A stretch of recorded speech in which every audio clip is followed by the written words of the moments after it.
ببركة الله وبسم الله الرحمن الرحيم إن شاء الله هنعمل مع بعض النهاردة البقلاوة بالجلاش. طريقتها سهلة وبسيطة جدا واقتصادية، ومش هنعمل بقى طبقات ولا ورقات ونحط سمنة خالص.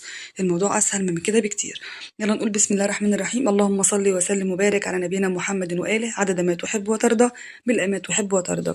توكلنا على الله ونشوف الطريقة مع بعض.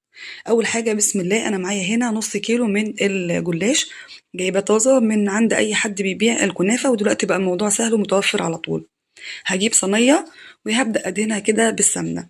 السمنة هنا حلوة جدا جدا مع الجلاش. ونبدأ نقول بسم الله الرحمن الرحيم ونجيب اللفة كلها ونبدأ نحطها كده. عندك صينية أوسع من كده مقاس نص كيلو اللي هو الطول والعرض بتاعها، حطيها متساوية. أنا طبعا دي كانت أقل شوية من مقاس الجلاش، فأنا ظبطت كده الأحرف زي ما انتوا شفتوا. ونقول بسم الله ونجيب السكينة وهبدأ بقى أقطعها. يعني رفيع، مش هخلي فيه مساحة كبيرة، أنا عايزاها تبقى شبه البقلاوة بالظبط، فأنا هقطعها رفيعة بين كل صف والتاني. يعني مثلا مقاس عقلة صابع، هنقول 2 سنتي مثلا. وانتي بتقطعي تحطي ايدك على الجلاش وتمسكيها علشان ما تهربتش منك. طبعا الشكل مش واضح علشان اللون أبيض. هنحط السمنة دلوقتي، نقول بسم الله. وهنا حطيت كمية سمنة كويسة، وخدي بالك السمنة هنا مهمة قوي قوي قوي، هتورق لك البقلاوة دي، وفي نفس الوقت هتخلي اللون بتاعها ذهبي وأحمر، والزيادة بتاعتها احنا هنصفيها. فما تقلقيش خالص خالص من كمية السمنة، لا تحطيها هتسوي لك الجلاش، وبعد كده الزيت هتاخديه. بتدخل الفرن على درجة حرارة 200.